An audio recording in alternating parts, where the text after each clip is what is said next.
Good morning বন্ধুরা, শুভ সকাল। তো সকাল সকাল আমি বেরিয়ে পড়েছি, তো এক জায়গায় যাব গ্রামের উদ্দেশ্যে, একটি গ্রামে। তো চলো তোমাদের সেখানটা দেখাচ্ছি। গ্রামটার নাম হলো সালুন। তো প্রথমে আমি গামকুট স্টেশন এসেছি, দেখো ফাইনালি ট্রেনটা ঢুকে গেছে। তো এই ট্রেনে করে আমরা যাব বর্ধমানের উদ্দেশ্যে। যে ট্রেন ঢুকে গেছে, তো আমরা ফাইনালি ট্রেনে চেপে পড়েছি। তো বর্ধমান স্টেশনে নামবো, বর্ধমান স্টেশনে নেমে গেছি দেখো।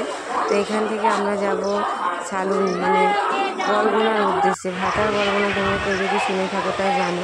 তো আমরা যে ট্রেন ধরেছি কাটোয়ার উদ্দেশ্যে, তো এখান থেকে আমরা বলগোনা স্টেশনে নেমে পড়বো। তো বলগোনার রাস্তা দেখো কত সুন্দর। আমার ট্রেনের ধারে জানলার সাইডে বসে বাইরের এই দৃশ্য দেখতে খুব ভালো লাগে। তো তোমাদের কার কার ভালো লাগে তো প্লিজ কমেন্ট করে বলো। সুন্দর এই সব।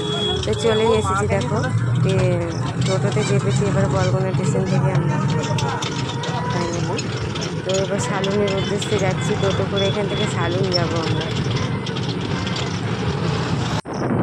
দুধারের পরিবেশ দেখো, সবুজ, চারিদিকে সবুজের অরণ্য, এই সুন্দর প্রকৃতি মনকে একদম ছুঁয়ে যায়।